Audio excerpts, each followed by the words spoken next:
bendiga, buenas tardes. Vamos a glorificar el nombre de nuestro Dios con esta alabanza. Alabad, servidores del Señor. Aleluya.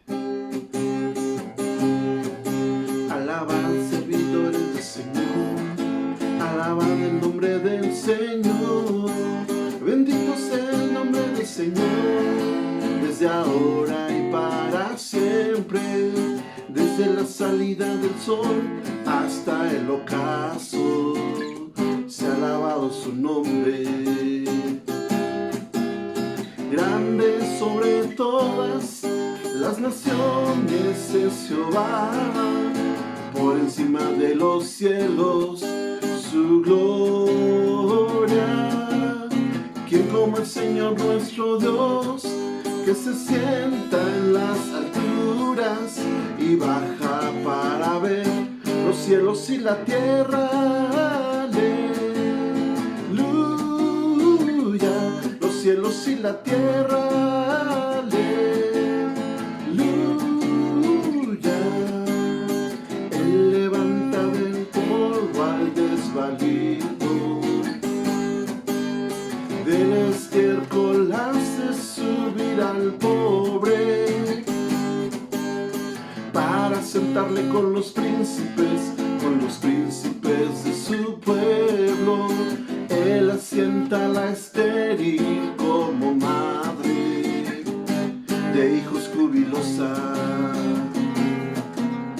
Grande sobre todas las naciones es Jehová, por encima de los cielos su gloria.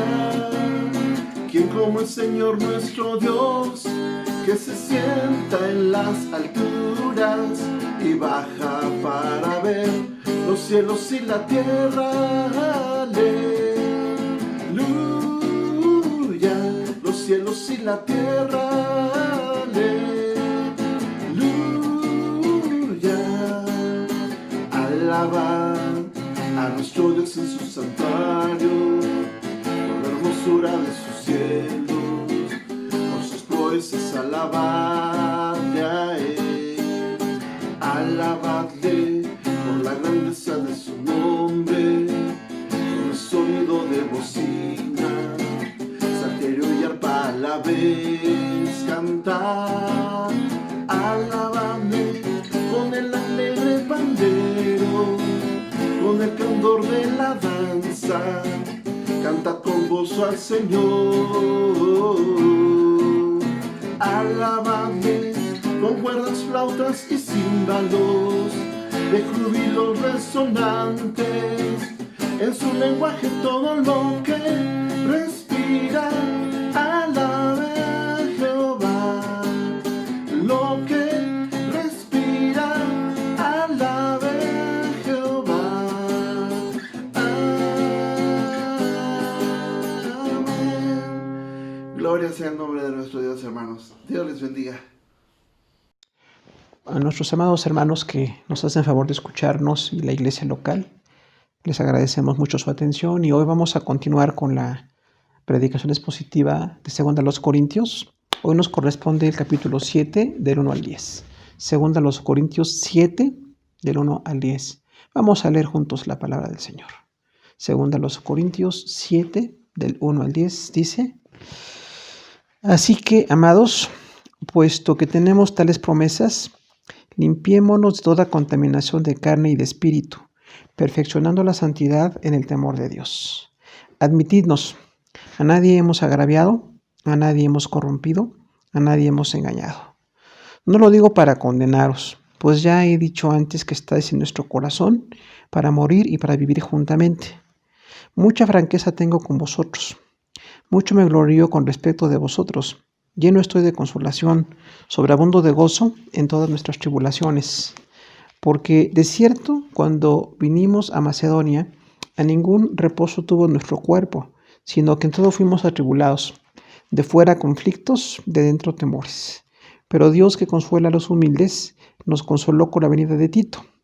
Y no solo con su venida, sino también con la consolación con que él había sido consolado en cuanto a vosotros, haciéndonos saber vuestro gran afecto, vuestro llanto, vuestra solicitud por mí, de manera que me regocijé aún más. porque aunque os contriste por carta, no me pesa, aunque antes lo lamenté, porque veo que aquella carta, aunque por algún tiempo os contristó, ahora me gozo, no porque hayáis sido contristados, sino porque fuisteis contristados para arrepentimiento, porque habéis sido contristados según Dios, para que ninguna pérdida padecieseis de nuestra parte. Pero la tristeza que es según Dios produce arrepentimiento para salvación, de que no hay que arrepentirse, pero la tristeza del mundo produce muerte. Gracias a Dios por su palabra. Continuamos con el tema entonces de la situación del apóstol Pablo con la iglesia de Corinto, que bueno, había una relación en la que el apóstol fundó la iglesia. El apóstol tenía un cuidado de estar ministrando, atendiendo para que la iglesia se funcionara, pero había alguna serie de errores que la iglesia cometía en cuanto a la autoridad apostólica. No reconocían la autoridad de Pablo, algunos decían que era muy débil, hemos ya comentado en varias ocasiones. Decían, Pablo es fuerte por carta, pero cuando está presente es débil. Y ya hablábamos del carácter pastoral que se requiere para cuidar el alma de las personas. Entonces hoy vamos a hablar de exactamente el tema de la corrección en la iglesia, porque es una situación que se dio en ese contexto de Pablo y Corinto, pero realmente es una necesidad que tenemos todas las iglesias. Todas las iglesias necesitamos una corrección para que la palabra de Dios realmente tenga el lugar que debe tener, que nos forme, que nos transforme, para que podamos hacer la voluntad de Dios en todo. Hablaremos un poco de disciplina. Decimos que la disciplina tiene la finalidad de señalar el error y ofrecer caminos de restauración espiritual. Así lo podemos repetir. La disciplina tiene la finalidad de señalar el error y ofrecer caminos de restauración espiritual. O sea que realmente en la iglesia sí hay disciplina. Usted recuerda que la palabra disciplina significa poner bajo tensión. Es poner ciertas normas un poco estrictas para que las cosas funcionen. No habla de un abuso, no habla de un exceso, no habla de un maltrato, porque lo define muy bien aquí en este párrafo de 10 versículos del apóstol Pablo. Pero sí vamos a obtener al menos alguna noción de cómo en la iglesia se requiere disciplina y corrección. Vamos a hablar un poquito también de Tito, porque menciona por primera vez aquí en esta carta al apóstol Tito. Y diremos un poquito respecto a quién es, para ver cómo lo involucra Pablo en esta narrativa de su capítulo 7 de la carta, la segunda carta. Vamos a ver de Tito que incluso en la capítulo 8, según a los Corintios 8:6, un capítulo después de lo que nos toca hoy, aparece la persona de Tito y dice que fue exhortado para continuar la obra de gracia en Corinto. O sea que era un buen siervo de Dios, era un colaborador de Pablo, como veremos, pero también requiere una exhortación. De alguna manera él no estaba muy dispuesto a seguir sirviendo en Corinto. Y dice Pablo, exhortamos a Tito para que fuera a ministrar allá en Corinto. Entonces, aún las personas en el pastorado pueden ser exhortadas por personas con más autoridad, con más experiencia, con más conocimiento, o por un grupo de pastores, así como hacemos en las denominaciones. Tenemos un grupo de gente con autoridad y con conocimiento que nos puede corregir. En este caso, la corrección para Tito surtió un buen efecto porque él empezó a mostrar, dice en el 2 Corintios 8:16, que mostró solicitud por los corintios. O sea, esa corrección que recibió de Pablo, no dice Pablo de quién es más. Estaba Pablo y dice, exhortamos a Tito en el 8:6, pero en el 8:16, mismo capítulo, dice, él mostró solicitud por los corintios. Entonces, el interés que se requiere para mostrar por las iglesias es una característica de los siervos de Dios. La gente que sirve en la iglesia no se sirve a sí misma, no es autocomplaciente, no es por interés personal, es por servir a la iglesia. Dios nos bendice mucho, pero siempre con un corazón de afecto por la iglesia. Dice también 8:23, todos estos tres versículos, 8:6, 8:16 y 8:23, aparecen algo de lo que es Tito. Dice que era un compañero y colaborador de Pablo. Entonces hay personas que sí son como una compañía, son una bendición. Cuando las personas están cerca, cuando se enteran, cuando se interesan, cuando comparten, entonces hay un compañerismo en el ministerio también. Y dice Pablo que era un buen compañero y un buen colaborador. Entonces un colaborador es alguien que está elaborando con. Hay que saber trabajar en equipo. En la iglesia necesitamos apoyar a otros. No siempre que la gente haga lo que yo quiero o como yo quiero, sino que yo puedo colaborar con los demás. Y esa colaboración resulta en bendición para la iglesia. Según a los Corintios 12:18, 4 capítulos más adelante, dice que fue enviado con otro mensajero que era un servidor genuino. Entonces, Tito fue enviado por Pablo y por un grupo de apóstoles o de siervos que estaban colaborando con Pablo para atender algunas necesidades en Corinto. Entonces, en varias ocasiones Tito aparece sirviendo a la iglesia de Corinto. La primera ocasión dice que fue corregido porque no mostraba interés, no mostraba una disposición para servir, pero posteriormente tiene muy buenas actitudes. Entonces, cuando a la gente se le corrige, puede ser mejor siervo. Esa es la noción que tenemos aquí, ¿no? Corregidos para ser mejores. En Gálatas 2:1 dice que Bernabé y Tito acompañaban a Pablo en un viaje a Jerusalén. Usted recuerda que Bernabé recibió a Pablo, discipuló a Pablo, fue el único que lo recibió ahí en Hechos, y posteriormente fueron pues compañeros en un viaje misionero. Pero junto con Bernabé, que era tan importante en ese momento para Pablo, estaba Tito. Acompañaron a Pablo a Jerusalén. Otra vez decimos, acompañar es determinante, es bueno, es necesario para un ministerio o en alguna situación incluso de riesgos, ¿no? Usted recuerda que los apóstoles viajaban pues literalmente por las calles, ¿no? Por las carreteras entre ciudades o por los caminos, a veces entre montañas, entre valles, y había mucho riesgo, como hoy día sigue habiendo riesgo en todo lugar. Entonces acompañaban a Pablo en ese viaje a Jerusalén. Y Tito 1:4 dice que Pablo le escribió una carta, eso también es notorio, a Tito se le escribió una carta completa, que tiene ahí en el Nuevo Testamento para nosotros un lugar. Dice que en el 1:4 Pablo dice, Tito es un verdadero hijo en la común fe. A dos personas a las que Pablo les llama hijo es a Timoteo, que le llama en varias ocasiones, y a Tito en esta ocasión. O sea, era un hijo para Pablo. Ahí hablamos entonces de la relación de padres e hijos que podamos tener en la iglesia. Gente muy joven puede ser como un hijo para los que son de mayor edad o somos de mayor edad, y podemos acompañarlos y podemos colaborar con amor y con respeto. Esa es una cuestión determinante aquí en la carta. Ahora, vamos a hablar de 3 evidencias de este ministerio del apóstol Pablo en Corinto para corregir. Y la primera evidencia para corregir es testimonio.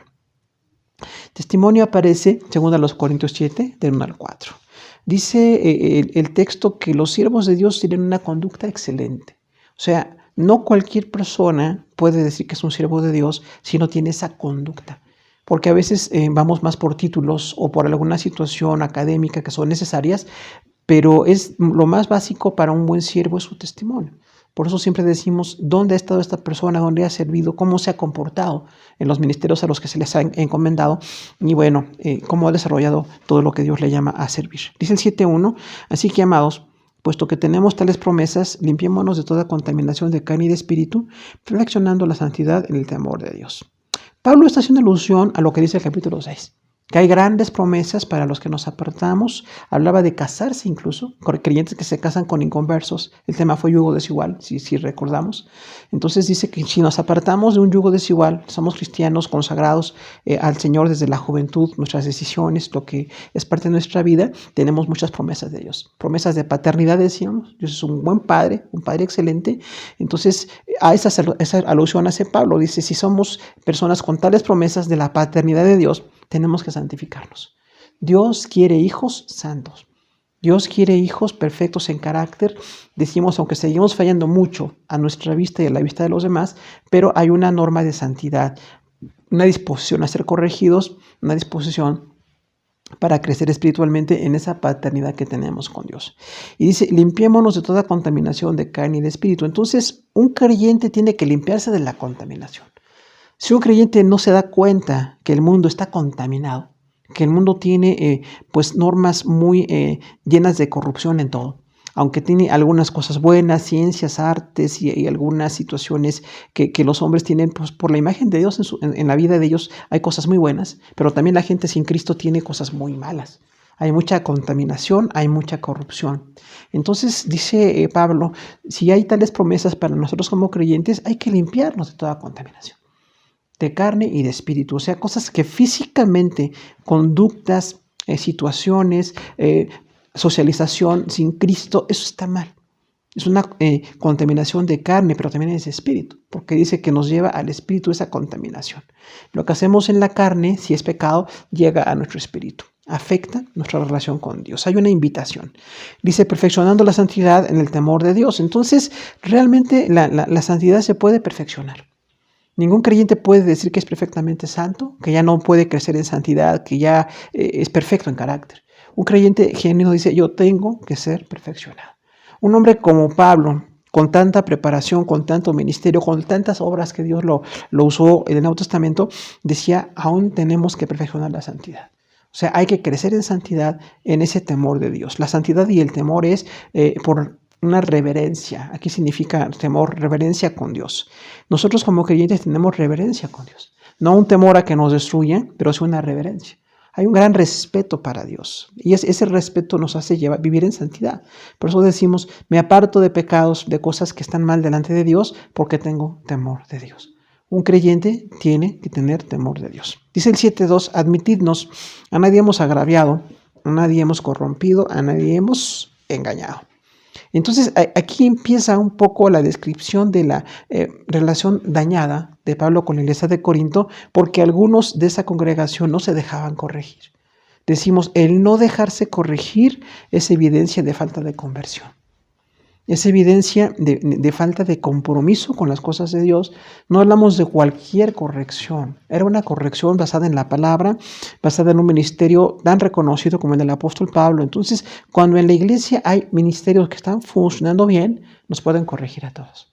Decíamos ahí, diríamos, ¿quién me corrige a mí en la iglesia? Porque si alguien no se deja corregir, va a crear problemas. Y en algún momento tendremos problemas con quien no se deja corregir. Por eso dice Pablo, admitidnos. O sea, no estaban recibiendo, no estaban abiertos a la corrección de Pablo, un grupo. Por eso dice, admitidnos. Si él hubiera visto que la iglesia fue corregida, no tendría que decir esta frase. Es una frase un poco desafiante, reconociendo que en la iglesia no todos estaban recibiendo la corrección. Y dice Pablo su testimonio. Decíamos aquí, el testimonio de Pablo dice, a nadie hemos agraviado. O sea, agraviar es afectar. Es en alguna manera dañar los intereses de alguien, eso es agraviar. Dice, a nadie hemos agraviado, a nadie hemos corrompido. Corromper es más fuerte. Corromper es invitar a alguien a una conducta pecaminosa. Lamentablemente, en muchos sectores religiosos ha habido corrupción. Hemos visto cosas terribles de corrupción, de pecado, en ámbitos pues, que aparentemente eran religiosos, pero aquí dice Pablo, a nadie hemos corrompido. Un buen apóstol no corrompe a nadie. La corrupción nuevamente va de acuerdo con esa contaminación que hay en el mundo y con esa manera sucia de vivir que tenemos que se llama pecado. Dice, a nadie hemos engañado, o sea, no hemos mentido a nadie. Pablo no mintió a nadie en la relación con Corinto, fundó la iglesia, mandaba el caso de Tito y otros obreros a estar ministrando, a estar corrigiendo, pero siempre con verdad, sin agraviar, sin corromper, sin engañar. Entonces nosotros como siervos de Dios tenemos las mismas normas. No podemos tener menores normas porque de alguna manera podemos permitir que se dañe el testimonio de la iglesia. 7.3 dice, no lo digo para condenaros, pues ya he dicho antes que estáis en nuestro corazón para morir y para vivir juntamente. Aquí el tema que Pablo involucra es el amor. Nos damos cuenta que hubo una exhortación para Tito, hay una corrección para la iglesia de Corinto y en ese contexto de exhortación y de corrección viene el amor. El amor corrige, el amor señala, el amor perfecciona. Siempre en un afán de edificación, pero tiene que corregir. Por eso dice aquí Pablo en ese versículo 3, no les quiero condenar. O sea, no estoy diciendo que no los admiten como apóstoles para condenarles, sino para que se arrepientan. Una persona sensible a las cosas de Dios, sensible al Espíritu Santo, se deja corregir. ¿En qué me debo de corregir? Bueno, pues ya no voy a tener esa práctica, ya no voy a tener esas amistades, ese tipo de diversiones o cosas que están mal delante de Dios. Decíamos en Corinto, ¿no? Había ciertos pecados que ya hemos tratado, que ya los vimos anteriormente, entonces se estaban permitiendo ciertas situaciones que están fuera de la voluntad de Dios. Y dice Pablo, no les condeno, pues están en nuestro corazón. Ahí viene involucrada la palabra amor, el ágape perfecto, ¿verdad? Que es edificar con amor. Dice Pablo, tengo que corregirles, pero lo voy a hacer porque los tengo en mi corazón. Fíjese usted qué concepto. Tener en el corazón a alguien es corregirlo. Porque a veces en el anarquismo radical, que es la filosofía que vivimos el día de hoy, no hay corrección.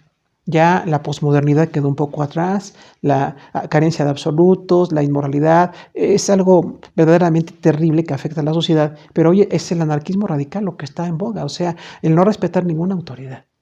Y esto está funcionando en muchos lugares, en muchos hogares, incluso en iglesias y ministerios. Pero nosotros tenemos que respetar a la gente porque les amamos. O sea, porque les amamos tenemos que corregirlos. Es algo similar a lo que dicen en varios textos sobre los padres y los hijos. Dice, los padres tienen que corregir a sus hijos. Si un padre no corrige a sus hijos, hace que el hijo esté enfatizando las conductas erróneas y no se va a corregir.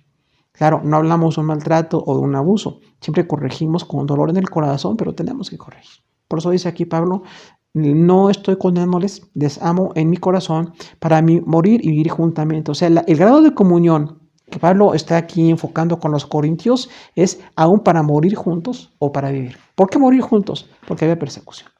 Recordamos que Pablo en Éfeso tuvo una persecución y en varias ciudades que veremos enseguida, en Macedonia, se cita aquí, 6 ciudades forman Macedonia. Entonces, en esas 6 ciudades Pablo tuvo mucha persecución, estuvo a punto de morir. Entonces, él en la comunión con la iglesia decía, yo estoy dispuesto a morir. Por eso dice, para morir juntamente, pero también para vivir juntamente. O sea, si no morimos por la persecución, tenemos la bendición de vivir, hay que hacerlo en comunión.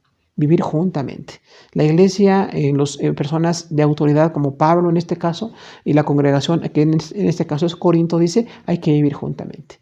Vivimos en comunión. En la iglesia realmente tenemos comunión. Actualmente lamentamos tanto la situación de separación física, pero en la iglesia siempre tenemos comunión, siempre queremos compartir. Pero en esa comunión también viene la corrección. Cuando alguien me corrige, no rompe mi comunión. Me corrige con base en la palabra, con autoridad, entonces yo debo de ser corregido, pero no rompo la comunión. Porque muchas veces reaccionamos al revés y estamos muy molestos o no entendemos la corrección. Dice el 7:4, mucha franqueza tengo con vosotros, mucho me glorío respecto de vosotros. Lleno estoy de consolación, sobreabundo de gozo en todas nuestras tribulaciones. O sea, el apóstol Pablo no estaba destruido por corregir a la iglesia, no estaba debilitado. Dice, tengo mucha franqueza con ustedes. O sea, en la iglesia, si estamos en una relación genuina, hay franqueza. No es falta de respeto, no es falta de consideración, es franqueza. O sea, hablar con claridad.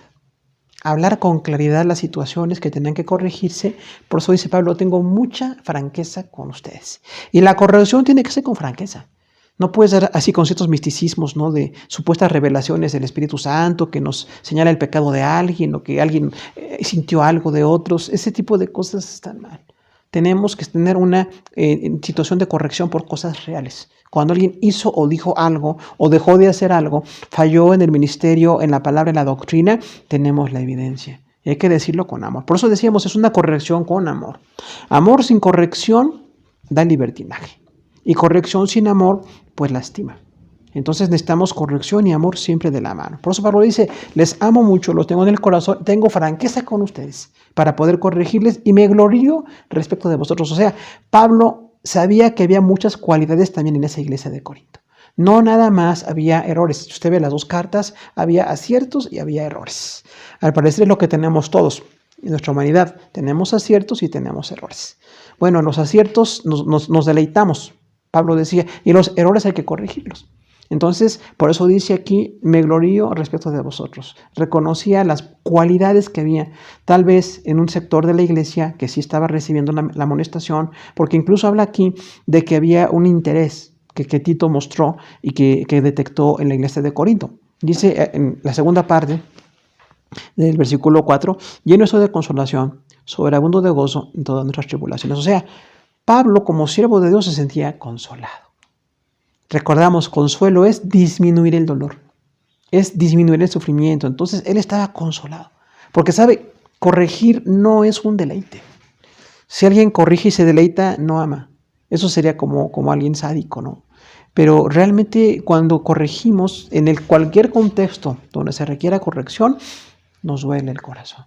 Sentimos un dolor porque alguien falló o no se dejó corregir o no hizo lo correcto, como dice aquí la palabra del Señor, ¿no? Cuando hay un pecado sexual, cuando hay mundanalidad en la iglesia, esto tiene que ser corregido. No podemos funcionar así. Pero dice Pablo, aunque corrijo la mundanalidad, corrijo el pecado, estoy consolado. Entonces es un equilibrio perfecto del carácter de alguien que ama al Señor y que aunque tiene que corregir, se siente consolado. Porque corrección es parte del plan de Dios.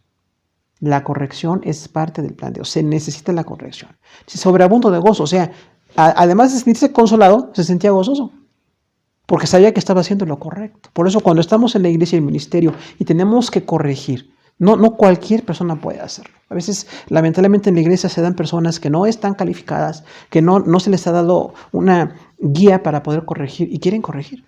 Y puede ser que lastimen ellos y lastimen a otros, o hasta causen divisiones y situaciones que no están bien.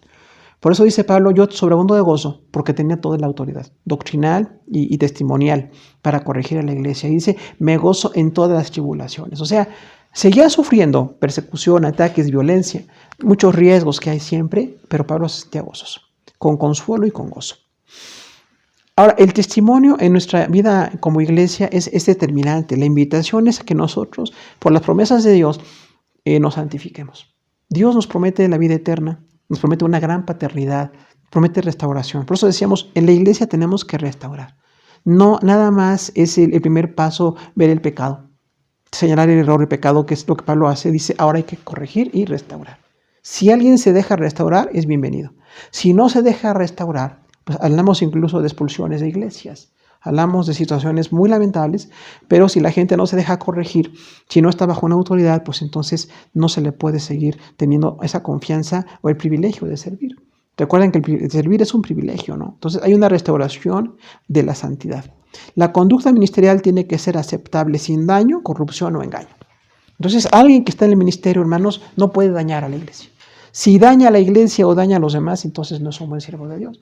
Por eso dice Pablo, dice en 2 ocasiones en este texto, sin daño, sin afectarles. Entonces hay que corregir, duele la corrección, pero no es destructiva, como veremos enseguida, ¿no? Es una llamada de atención, es suspensión ministerial o muchas cosas que se requieren hacer para que la gente siga adelante.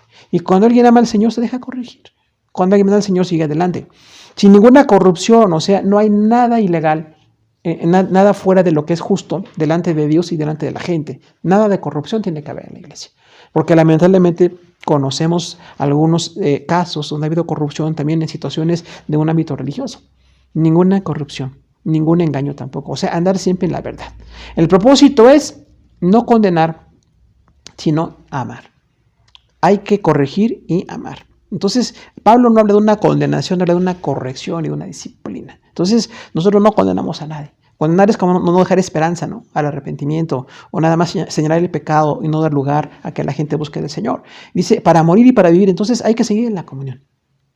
De veras, anhelamos la comunión, anhelamos que el Señor bendiga a su iglesia en el tiempo de volver a reunirnos a nivel, no nada más como iglesia, sino toda la sociedad. Lo que se requiere volver a hacer, pero Dios tiene los tiempos, alabamos a Dios por lo que está pasando y sí nos conmueve lo que está sucediendo, pero no tenemos comunión física. Sin embargo, seguimos con una comunión espiritual. Como decimos, por otros medios electrónicos nos llamamos, nos hablamos. Ahora que hay mensajes de muchos tipos, es una forma de comunión. Y nos adaptamos a esto porque es lo que está pasando, para protegernos, pero siempre estamos dispuestos a morir y vivir juntamente. Y mucha confianza en la corrección habla entonces de que si tenemos que hablar de las situaciones de corrección, tiene que haber una confianza. No podemos de una manera mística decir que hay una corrección y no por qué. No decimos el por qué. Vamos a corregir por esto y esto, y siempre tratamos de preguntar. El profesor de disciplina no es llegar así a atacar a alguien, siempre hay que investigar. Cuando algo sucedió, alguna situación de pecado, alguna deshonestidad, en cualquier área tenemos que escuchar las dos partes, no nada más una. Porque a veces quienes escuchan una parte y de esa manera piensan ya tomar una decisión. Hay que escuchar la otra parte. Cuando escuchamos las dos partes y oramos y Dios nos dirige, el Espíritu Santo está con nosotros, pero si hay algo que señalar, hermano, hay que señalarlo para corregir. A Tito lo corrigieron y siguió siendo un excelente siervo. Entonces, alguien corregido puede ser un excelente siervo. Entonces, no lo hacemos por gusto, decimos no es festivo, pero cuando hay que corregir, se requiere. Una segunda evidencia para el ministerio apostólico de corrección en la iglesia, en este caso, es la persecución. Según a los Corintios 7, del 5 al 7. Dice el versículo 5, porque de cierto, cuando venimos a Macedonia, ningún reposo tuvo nuestro cuerpo, sino que en todo fuimos atribulados. De fuera conflictos, de dentro temores. Ahora, Pablo habla aquí entonces de un sufrimiento como persona. La zona de Macedonia son 6 ciudades. Es Neápolis, Filipos, Anfípolis, Apolonia, Tesalónica y Berea. A 2 ciudades de estas se les escribieron cartas, a las otras no se les escribieron cartas, pero Pablo estaba cercano a las iglesias, fundó iglesias, era así tan productivo en la obra, pero cuando estaba ahí en Macedonia, en esa zona, esto está en Hechos 16 y 17, los 2 capítulos, Hechos 16, 6 al 17, 34, ahí habla del ministerio en Macedonia, y en esas ciudades hubo mucha persecución. Hubo cárceles, hubo ataques, hubo alborotos, hubo de veras mucho ataque contra Pablo y contra su equipo de apóstoles que estaban sirviendo. Entonces, dice Pablo, ciertamente como apóstoles no hubo ningún reposo cuando estuvimos en Macedonia. Entonces, un apóstol sufre. Esto es algo que a nosotros quizás no nos gusta, por eso decimos cuando hay un movimiento apostólico a nivel mundial que habla de dinero y de fama y declaraciones y cosas así, está totalmente erróneo, totalmente desfasado, porque la palabra de Dios dice que un apóstol sufre, incluso a riesgo de su vida.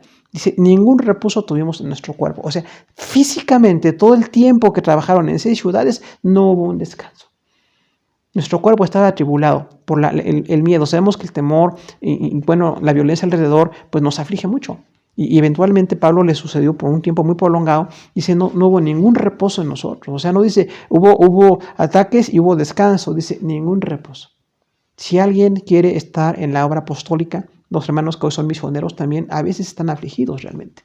Dice, y fuimos en todo atribulados. Entonces la tribulación no fue por un punto, fue en muchas situaciones. Y vemos ahí también, lo menciona en 2 Corintios 2:13, de fuera conflictos, de dentro temores. O sea, había tanta persecución en esas 6 ciudades de Macedonia, ciudades europeas, que dice Pablo, bueno, teníamos mucho conflicto. Nos trataban de matar, nos trataban de detener, estaban oponiéndose, había alborotos, había violencia, estaban incluso en algunos casos a Pablo y a los que lo acompañaban también, tratando de matarlos y golpearlos. Entonces, la labor apostólica no es fácil. Quien realmente está en el ministerio de servir en otras naciones se expone a muchos riesgos. No siempre es así, pero puede ser así. Y te dice Pablo, y de dentro temores, o sea, había miedo.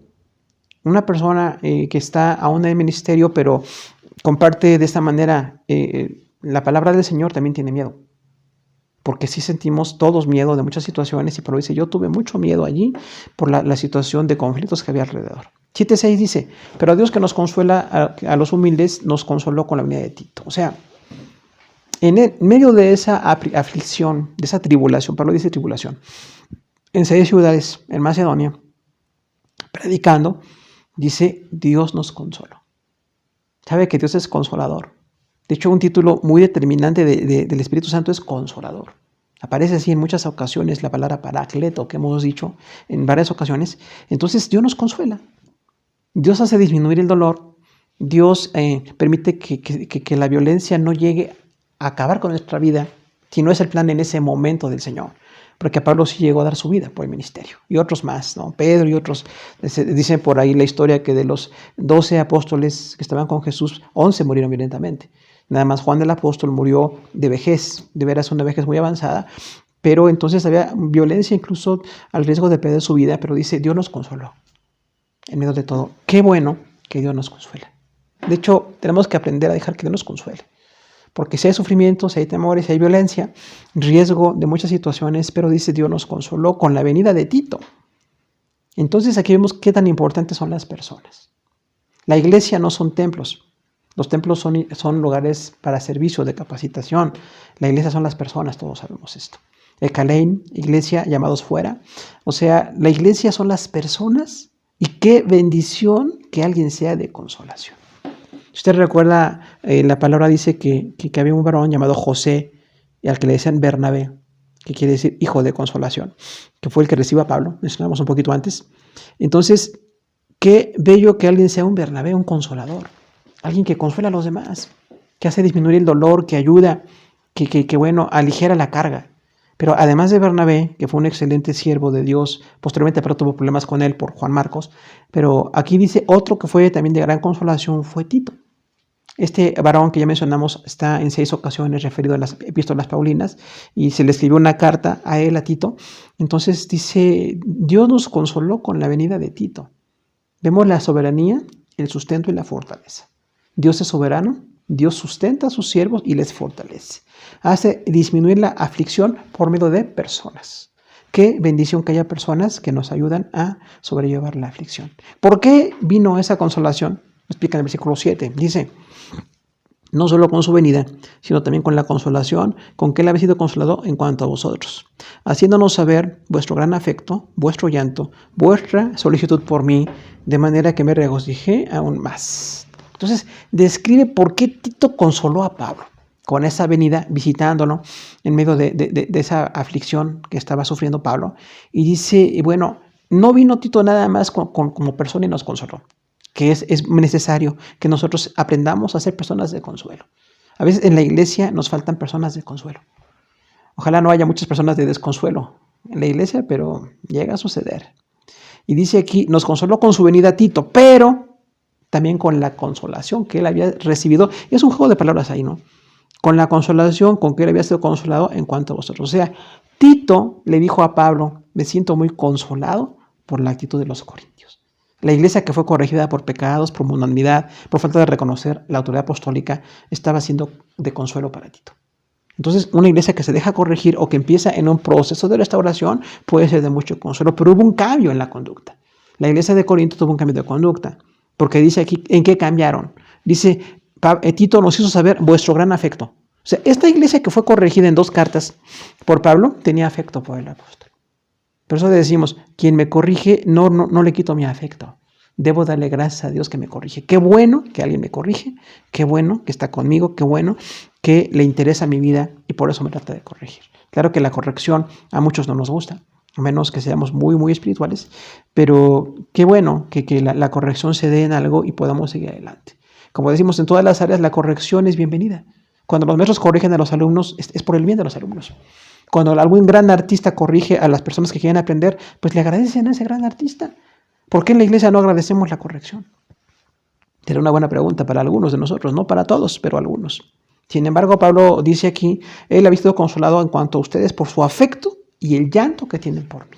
O sea, esta iglesia que hubo problemas con ella con respecto a Pablo, y vemos que incluso acabando la segunda carta a los Corintios, sigue habiendo más correcciones de Pablo para esa iglesia, pero dice, estaban llorando por mí, tenían solicitud por mí, o sea, interés por Pablo.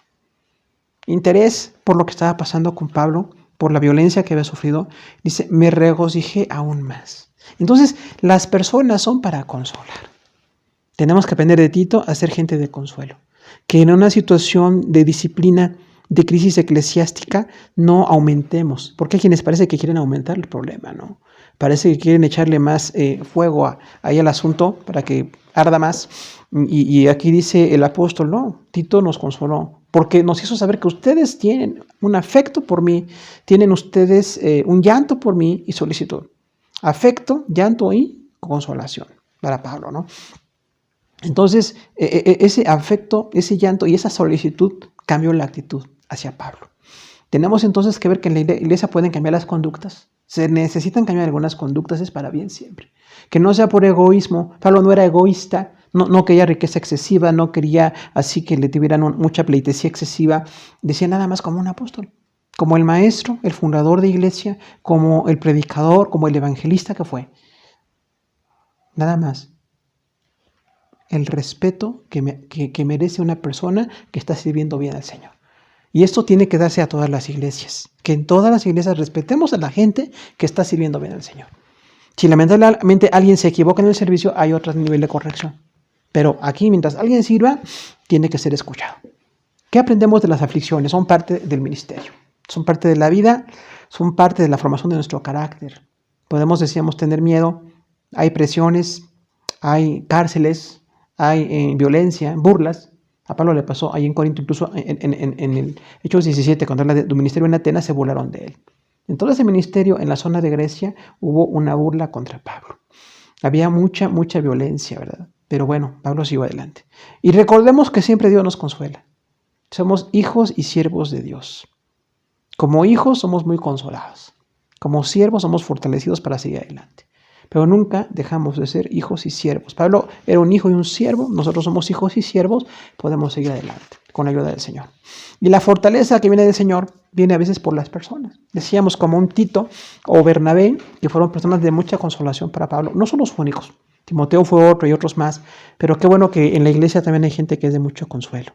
Será un buen llamado para cada uno de nosotros que usted sea una persona de consuelo. Para los pastores, para los misioneros, para la iglesia, que usted sea de consuelo. que no sea de conflicto, que no sea de complicación, que sea de consuelo. Todos seamos de consuelo. Vamos a ver una tercera evidencia de este ministerio apostólico que corrige. Y bueno, el título que le hemos puesto es exactamente corrección. Corrección. Parece que así lo amerita el texto. Segunda los Corintios 7, del 8 al 10. Dice el 7:8. Porque os contristé con la carta, no me pesa, aunque entonces lo lamenté. Porque veo que aquella carta, aunque por algún tiempo, os contristó. Contristar es entristecer. ¿Sabe que confrontar con el pecado entristece?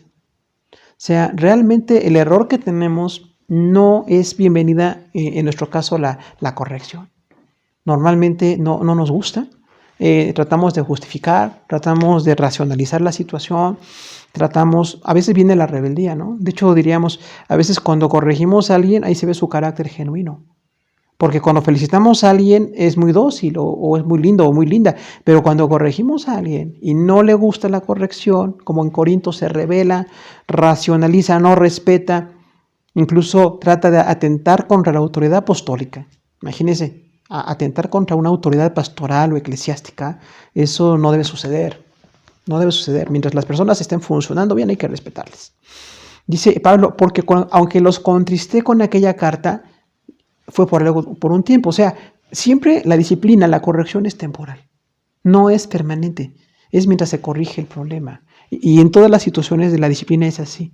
Cualquier persona que se equivoca, que requiere una corrección, es un tiempo de disciplina temporal, mientras cambia la conducta, o para que cambie la conducta. O si cambia la conducta, pues ya no tenemos que seguir disciplinando, ¿verdad? Hay tiempos y hay formas de hacerlo siempre. Pero dice Pablo, les contesté con la carta, pero no me pesa, aunque lo lamente en ese momento. Alguien con un corazón pastoral lamenta disciplinar, lamenta corregir. Porque decía Pablo, era necesario corregirlos, pero no me sentí bien en ese momento. No me pesa ahora, pero lo lamenté en ese momento. Siempre cuando decimos la disciplina lo lamentamos mucho. Nunca podemos llegar a un punto en que lo hagamos con felicidad o con gozo. Corregir duele. Dice, aquella carta los contristó temporalmente, pero tuvo un fruto. Hablamos aquí de sentimientos. Sabe que hay muchos sentimientos involucrados. En la iglesia hay muchos sentimientos. La gente tiene pues muchas emociones positivas y negativas. Pero aquí Pablo dice, los contristé con un propósito de corrección. Esa es la buena autoridad. Contrista para corregir. Es una labor apostólica. Dice versículo 9. Ahora me gozo, no porque hayáis sido contristados, sino porque fuisteis contristados para arrepentimiento, porque habéis sido contristados según Dios, para que ninguna pérdida padecieseis de nuestra parte. Entonces, Pablo habla aquí de un gozo. Imagínese usted disciplina y gozo. Dos situaciones que parecen no coincidir, coinciden totalmente. Cuando es una correcta disciplina en el amor del Señor, por la palabra del Señor, bajo la autoridad del Espíritu Santo, esa disciplina tiene que corregir con gozo. Por eso decimos, cuando a alguien le corrigen, debe de gozarse, porque va a ser mejor, ¿no? Va a hacer mejor las cosas. Dice Pablo, ahora me gozo. En ese momento lo lamenté, pero ahora me gozo. No porque los contristé. O sea, no me estoy deleitando en que ustedes fueron contristados o confrontados. Ahí usaremos bien correctamente la palabra confrontar. Señalar fuertemente el error de alguien. Dice, fueron contristados para arrepentimiento. O sea, aquí la palabra clave es para. Es una dirección, una partícula preposicional de dirección. O sea, se les contrista en la dirección del arrepentimiento. Es lo que dice el texto. No les contristamos por venganza. No les contristamos por violencia, por soberbia. Les contristamos para arrepentimiento. Un verdadero pastor, en este caso, corrige para que la gente se arrepienta. Usted recuerda la palabra metanoia, cambio de mente, de ahí viene arrepentimiento. Entonces, un arrepentimiento es cambiar la mentalidad. Que los corintios en este caso, dejar la mentalidad de permitir el incesto, porque es lo que estaban haciendo, de dividirse por los que eran mejores siervos según ellos, y dejar de menospreciar al apóstol Pablo como autoridad espiritual. Esos pecados tan graves tenían que ser corregidos. Tenía que haber un arrepentimiento, un cambio de mente. Y fueron contristados según Dios. O sea, aquí involucra a Dios como la norma de la disciplina. O sea, sí hay disciplina en la iglesia cuando la gente, o una iglesia, un grupo, o una persona está en algún error, algún pecado, se le tiene que corregir. No podemos, ni por simpatía, ni por familiaridad, permitir que pasen cosas en la iglesia que no deben pasar. Eso sería corrupción, ¿verdad? tenemos que tener siempre la disciplina. Si alguien no está cometiendo un pecado, no le vamos a disciplinar. Nunca es personal, siempre es por amor y siempre es en base a hechos y verdad. Entonces dice aquí Pablo, fueron contristados según Dios para ese arrepentimiento. Y cuando vemos a Dios como autoridad, hermano, pues Dios corrige o Dios no corrige. Como Padre, como Señor, como Dios, nos corrige siempre. Nos corrige de veras con amor. Y gracias a la corrección de Dios, tenemos la bendición de servirle. Si no nos hubiera corregido el Señor, dejaríamos de servir. Porque hubiéramos seguido en nuestro pecado, hubiéramos seguido en nuestra inconstancia, en nuestros errores personales o doctrinales o de muchas índoles, pero Dios nos corrige. Y usa gente para corregirnos. También eso es básico. Dios usa gente para corregirnos. Porque hay gente que dice, a mí me habla Dios directamente, Dios me corrige directamente, nadie en la iglesia me puede corregir. Pues es una herejía muy grave, ¿no? Porque realmente Dios nos tiene que corregir siempre. Dice algo aquí que es determinante para entender la disciplina, para que ninguna pérdida padeciese de nuestra parte. O sea, la disciplina que viene según Dios, contristados de acuerdo a la palabra, por una persona de autoridad y de buen testimonio, con el propósito de que la gente se arrepienta en base a la autoridad de Dios, todo eso viene en estos cuatro líneas de pensamiento del versículo 9, dice, con un propósito que ninguna pérdida padeciese, o sea, que no haya lesiones, que ninguna pérdida padeciese, significa eso, dice por nuestra parte. O sea, Dios nunca va a lastimar a la gente, pero los humanos podemos lastimar. Ahí hablaríamos entonces una anotación a quienes nos llega a tocar la disciplina de algunas personas, no lastimarles, no dañarlos. Decíamos, solamente cuando alguien no se deja corregir y daña a la iglesia, pues hay expulsión de las iglesias. Hay una disciplina extrema de expulsar a alguien y ya no se puede recuperar, como iglesia local por lo menos. Pero cuando alguien sí se deja corregir, tenemos que recibirle, amarle y abrazarle, porque no queremos de nuestra parte que haya una pérdida. O sea, tenemos que tener mucho cuidado. Hay ocasiones que hay personas que tienen así mucha facilidad para tratar de corregir, o tratar de hacer, o de lastimar, o hacer algo que lesione a los demás. Esa no es la disciplina correcta. De hecho, debe hacerse básicamente por gente mínimo de un nivel pastoral, mínimo de un nivel pastoral y de ahí para arriba. Alguien con autoridad y en conjunto y siempre en consulta tratar de corregir a los demás. En este caso, para no dañarles. Entonces, sí hay alguna connotación muy clara aquí de lo que es la disciplina. Y dice el versículo 10, porque la tristeza que según Dios produce arrepentimiento para salvación, de que no hay que arrepentirse. Pero la tristeza del mundo produce muerte. Este texto entonces habla de cómo esta tristeza que según Dios, o sea, la disciplina, la corrección basada en Dios como autoridad, en la palabra de Dios como fuente para corregir. Corregimos lo que dice la palabra, los pecados. Romanos 1, Gálatas 5, hay otra lista de pecados. No, lo que está fuera de esa lista no podemos corregir.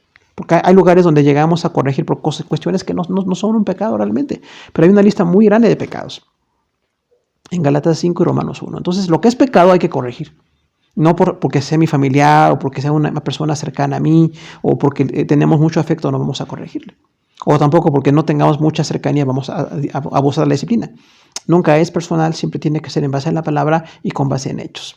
Dice, la disciplina que es Dios, la tristeza que viene según Dios, produce arrepentimiento para salvación. O sea, retoma la idea de arrepentimiento para salvación, con el propósito de la salvación. ¿Para qué? Para que la gente tenga un cambio en la mente y tenga un arrepentimiento. Ahí viene una frase, dice, de que no hay que arrepentirse. O sea, es una frase de enfatizar nuevamente, ¿no? Cuando alguien piensa que no hay de qué arrepentirse, está fuera de la norma, está fuera de lo que Dios quiere. Pero si viene entendiendo que la disciplina de Dios produce arrepentimiento para salvación, o sea, no en este caso para ser salvos, sino para mantenernos en esa santidad. Para no alejarnos de Dios, porque quien no se deja corregir, hermano, pues entonces se puede apartar de las cosas de Dios. Una iglesia en la que no hay corrección, donde cada quien hace lo que quiere, la doctrina se deja como quiera, las situaciones, lo inmoral, lo que pasaba en Corinto. Entonces, pues, viene una destrucción de esos ministerios, pero cuando dejamos que Dios nos corrija, que el Espíritu Santo nos corrija por la palabra, Dios mismo como Padre, Jesús como autoridad que nos salvó y las personas puestas por Dios en la iglesia, bueno, pues entonces hay una corrección. Y tenemos que ser claros con la corrección, ¿verdad? Es decir, necesitamos corregir esta conducta. Está demostrado, se aceptó un hecho, un dicho, pues entonces tenemos que corregir. Nunca así como chismes o cosas no claras, siempre tiene que ser muy claro y tenemos que corregir para arrepentimiento. Y dice, pero la tristeza que es del mundo produce muerte. O sea, La tristeza, según Dios, produce vida, porque la gente se arrepiente y sigue adelante. Pero la tristeza del mundo produce muerte. ¿Por qué? Porque habla de una destrucción. Ahí hablaremos del autoritarismo, ¿no? ¿Cuánto en el mundo hay de autoritarismo? Personas que abusan de la autoridad, que lastiman, que no les importa, que pasan por encima de los demás, que abusan, que se benefician económicamente o de alguna manera personal, en lo social. Pues no, aquí la disciplina tiene que ser siempre para corregir un pecado. Y decíamos, con amor, se hace con mucha reverencia en cuanto a Dios, con mucho amor y respeto hacia las personas. Aunque hay pecados que sí requieren más tiempo, más aconsejamiento, más espacio para tratar de corregir, pero bueno, siempre tenemos que aprender a corregir y que la corrección sea bien recibida, ¿no? Porque dice que si es según el mundo, es destructiva y sin amor. La disciplina del mundo es destructiva y sin amor. Realmente, cuando vemos cómo en el mundo disciplina, pues a veces hay excesos, ¿no? Hay acciones muy destructivas hacia personas, o hay a veces incluso el caso opuesto. Actitudes muy permisivas, donde no se corrige por temor o porque no va a ser popular o alguna situación de otros intereses, y entonces ya no se corrige. Y cuando no se corrige, pues la gente se hace peor. Como decíamos, en ese anarquismo radical en el que estamos viviendo el día de hoy. Pero la palabra dice que hay que corregir, siempre con base en la palabra, siempre con base en Dios, y aunque no es un proceso fácil, no es festivo, pero sí tenemos que corregir para salvación siempre, para corrección. La corrección de la iglesia es contristar, pero siempre con la obra del Espíritu Santo. Nosotros como iglesia no podemos solos tratar de disciplinar. De hecho, cuando alguien tiene un conocimiento real de lo que es la disciplina, de lo que es la corrección, pues tiene que orar. Tiene que estar bajo alguna otra autoridad superior a él o a ella, denominación, grupo pastoral, o alguien que realmente tiene una autoridad y un conocimiento. En este caso era Pablo. Nosotros tenemos muchos casos de las denominaciones o los grupos en los que trabajamos, pero siempre tiene que ser para perfeccionar. Algo que no está bien, tenemos que ver según la palabra de Dios. Todo lo que Pablo dijo era según la palabra de Dios. Corregir a un incesto estaba en la palabra de Dios. Corregir a las personas que estaban con favoritismo por algunos ministros también era muy carnal y eso se podía corregir. O no respetar al apóstol Pablo, que era una autoridad muy buena, bueno, también se tenía que corregir. ¿Ya? O como decíamos, bueno, en este caso todo lo que Pablo corrige siempre está basado en la palabra y está en la dirección del Espíritu Santo. Hay una carta y un lamento que Pablo hace, o sea, esta epístola, las dos epístolas a los Corintios, habla de mucha corrección, aunque habla también de amor y de afecto, de gozo, como veíamos, de solicitud. Pero entonces la tristeza temporal al corregir es para que la gente siga adelante. No disciplinamos para destruir, no por política, no por favoritismo, no porque me cae bien o me cae mal. Tengo que disciplinar cuando se requiere y, bueno, pues para que la gente siga adelante, ¿no? Entonces, también nosotros decimos como personas sujetos de disciplina, hay que recibir la disciplina. Si alguien me está corrigiendo en cómo hablo, en cómo me dirijo a los demás, en cómo sirvo o en algo que en la doctrina enseñé o en mi relación con la iglesia, entonces tengo que recibirlo, porque me está corrigiendo para bien. Y siempre decíamos con hechos comprobados, no por oídas o no por interpretaciones personales, siempre lo decimos con base en algo que se dijo o se hizo, hay que corregir. Es el plan de Dios la corrección. La disciplina centrada en Dios produce fruto. Entonces, si decimos que hay disciplina, tiene que ser centrada en Dios y no es para nuestra gloria, es para la gloria de Dios. No corrijo porque yo quiero ser reconocido o porque me interesa un estatus o soy protagonista. No, tengo que corregir para la gloria de Dios, porque en la palabra de Dios esa conducta o ese dicho se tiene que corregir. Entonces habla mucho aquí el apóstol Pablo de lo que tenía que corregirse y el arrepentimiento para salvación, como decíamos, ¿no? Una aflicción temporal que, bueno, resulta en vida, pero una conducta mundana que no admite la corrección resulta en muerte. Entonces, la disciplina es para vida, es según Dios, y tiene que ser de una manera, pues, con amor y, como decíamos, con mucha consideración, con mucho respeto. Hay en las iglesias disciplinas que no han sido muy fácil de llevar, pero cuando se tienen que llevar, tiene que hacerse con mucha discreción, con mucho amor, con mucha autoridad y sin ningún favoritismo. Siempre basados en la verdad. 3 evidencias del ministerio apostólico que corrige: testimonio, persecución y corrección. Vamos ahora en esta hora, hermanos, para que nos siga bendiciendo. Este tema de Corinto es, pues, insistente en cuanto a la corrección y nosotros queremos aprender. Un cristiano que se deja corregir puede crecer y sigue adelante. Vamos a orar al Señor. Padre Celestial, te damos gracias por tu palabra preciosa que nos forma. Sabemos que el tema de disciplina y corrección no es bien recibido muchas veces, que quizás no tenemos una noción clara de por qué la corrección tiene que darse, pero en este texto de 2 Corintios 7, del 1 al 10, vemos que la corrección es para vida, que la corrección es por amor, que la corrección produce fruto, que no debe ser según el mundo, sino según Dios. Y que además siempre las conductas que se corrigen tienen que ser señaladas como pecado en tu palabra. Nosotros respetamos la norma de disciplina que hay en muchas iglesias, pero lo que vemos en este texto es una corrección en base a la palabra para mejorar. Entonces, que cuando alguien nos corrija como parte de una iglesia, recibamos la corrección. Que no haya rebeldía, que no haya violencia de parte nuestra, que si nos están señalando dichos o hechos o doctrinas o ministerios en los que nos equivocamos, tenemos que mejorar para bien. Que esa corrección sea para vida, Señor, y para que te podamos glorificar. Y que también cuando nos toque ser parte de la gente que disciplina en la iglesia, que corrige y que confronta, que lo hagamos con la palabra, con el Espíritu y con la verdad siempre. Muy atentos a que tú vas a tomar en cuenta cada uno de los actos que nosotros tenemos como siervos también, que no haya un abuso, ni favoritismo, ni un exceso en falta de amor. Tenemos el mismo amor por todos, pero cuando alguien tiene que ser disciplinado o corregido, confrontado, que sea con tu palabra. Y cuando alguien no está haciendo algo que amerite una corrección, no tenemos por qué estar hostigando o fuera de lugar lastimando a la gente. Y como decíamos, que no sea destructiva, que sea constructiva siempre. Una disciplina con testimonio. Pablo tenía el mejor testimonio como tu siervo, Señor. Tú le diste la bendición, pero él fue un hombre responsable. Era de un gran testimonio. Entonces también en nuestra iglesia, en nuestra denominación, en nuestros grupos en que trabajamos, hay gente con mucho testimonio que realmente nos puede corregir y es una bendición que lo hagan. También tenemos allí la persecución como parte del carácter de un apóstol que era afligido cuando predicaba la palabra y en base a esto también estaba corrigiendo a la iglesia para que siga adelante.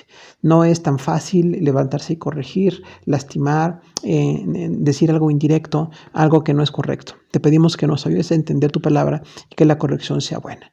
La corrección es para vida, para que podamos nosotros mejorar. Nos ponemos en tus manos y seguimos clamando por las naciones, Señor, por nuestro México, por tanta gente enferma, gente conocida, gente que amamos, que está enferma en este momento, gente que ha muerto, conocidos cercanos nuestros o no tan cercanos nuestros, pero que nos enteramos de situaciones tan graves. Te pedimos que bendigas al mundo, Señor, que en medio de este gran caos tu nombre sea glorificado, que esta epidemia que para nosotros es terrible, se convierte en una fuente de bendición, que la gente sea bendecida, sea fortalecida, que cambiemos conductas, que cambiemos la forma de ser también como cristianos, Señor, que seamos los ciudadanos modelo en cuanto a cómo hay que seguir normas, en cómo hay que tener cuidado con esta situación de tanto contagio y de tanta gravedad. Nos ponemos en tus manos, en nombre de Jesús. Amén. Hermanos, Dios les bendiga. Gracias por su atención.